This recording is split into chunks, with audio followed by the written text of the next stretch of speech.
On a follow-up survey from the recent network gathering of MCC churches I attended, in response to the question, what topics would you be interested in at future gatherings? 83% of the respondents said they would favor a spiritual retreat. 17% said they would like a musical event or comedy skits. And no one, absolutely no one, was interested in a gathering dedicated to a deacon or board of directors training.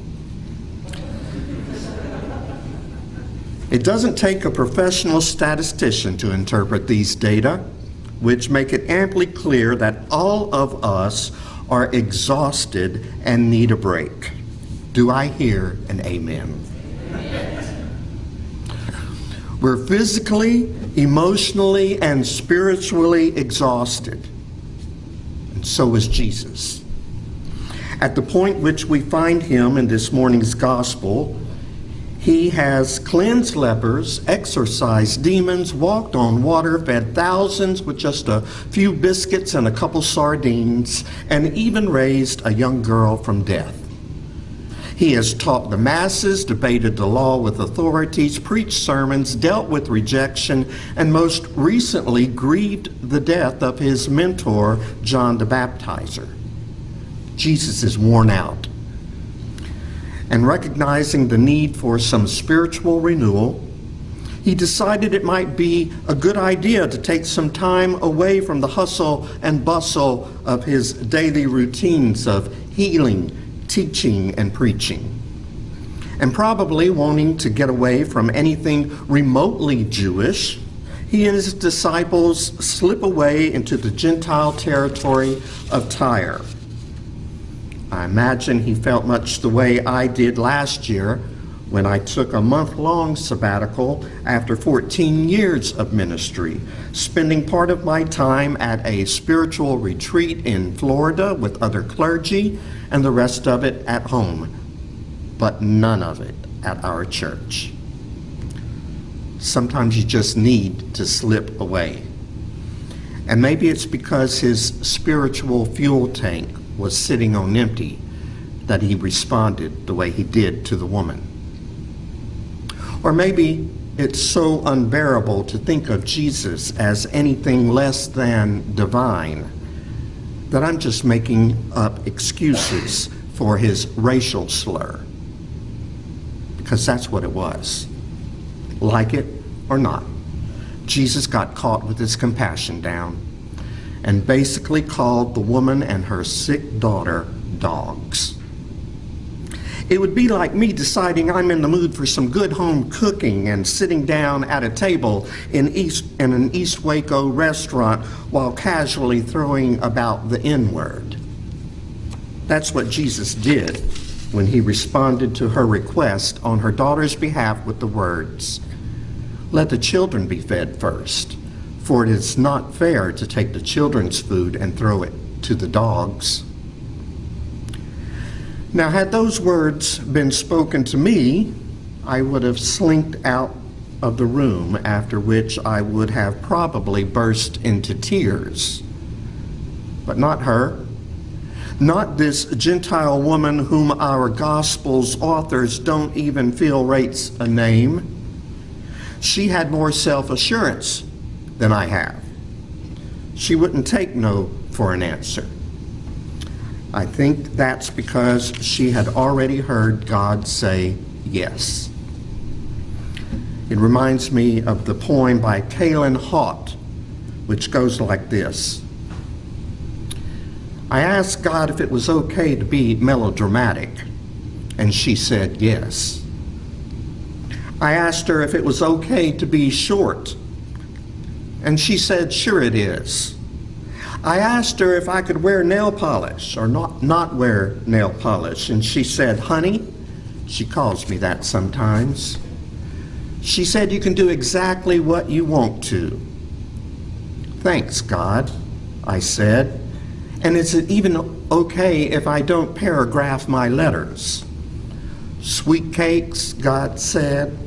Who knows where she picked that up? What I'm telling you is yes, yes, yes. This woman had already heard God say yes, yes, yes. And so she wasn't about to accept a no from Jesus. So even while making abundantly clear what he thought of this woman who had the audacity to interrupt his R&R, Jesus seemed to share the same mindset that many of us have. My resources are limited, and there's just not enough to go around for both my people and yours too.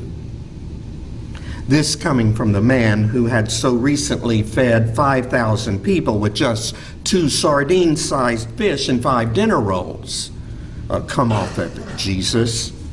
You aren't limited in resources, and neither are we. The woman pointed out that all it takes are some crumbs. That's all she was asking for, because she knew, somehow she already seemed to know, that God would take those crumbs and do amazing things with them. And Jesus knew it too. So why was he resistant to the woman's request? I think he was just plain uncomfortable with the idea of extending grace to a Gentile woman. Even though not so long ago he had cast a legion of demons out of another Gentile, Jesus seemed to believe that his mission was to Jews only. A mission, by the way, which had totally exhausted him and from which he was seeking respite. And this encounter with a Gentile woman who helped him understand that his ministry was for everyone, even people with whom he was uncomfortable, and maybe especially people with whom he was uncomfortable. This aha moment for Jesus was his great awakening. A light bulb came on, and he got it. He understood that God's grace was for everyone. I think his mantra after that moment may have been, be open.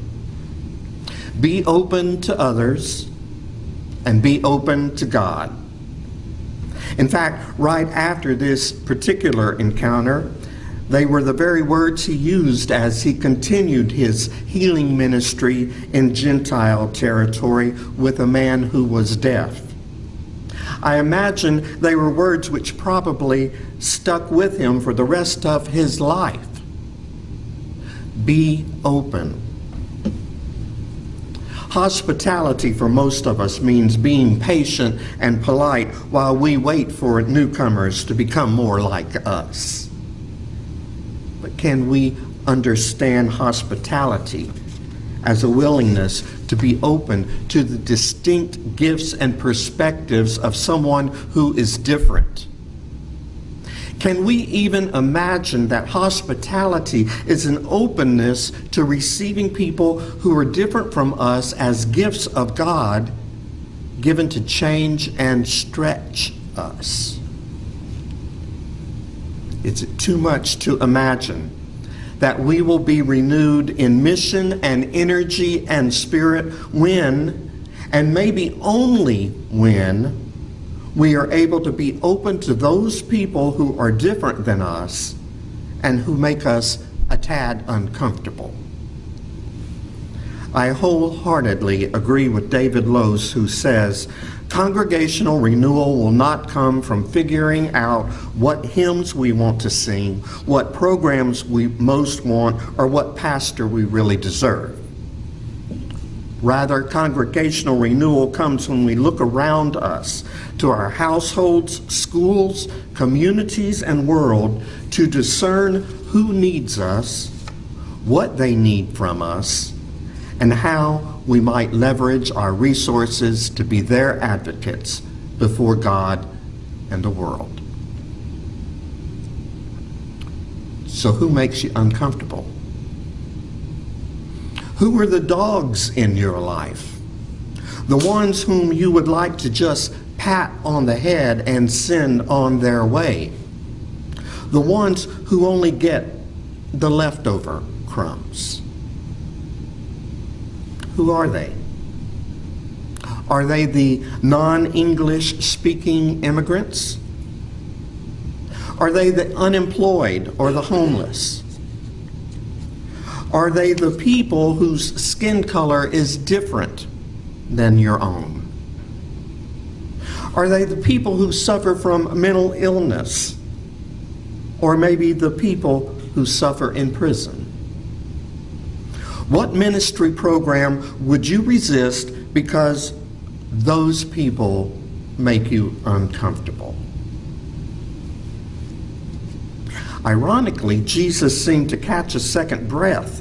He seemed to find a sense of renewal only after his mission was expanded, not after taking a break from what he originally thought was his mission.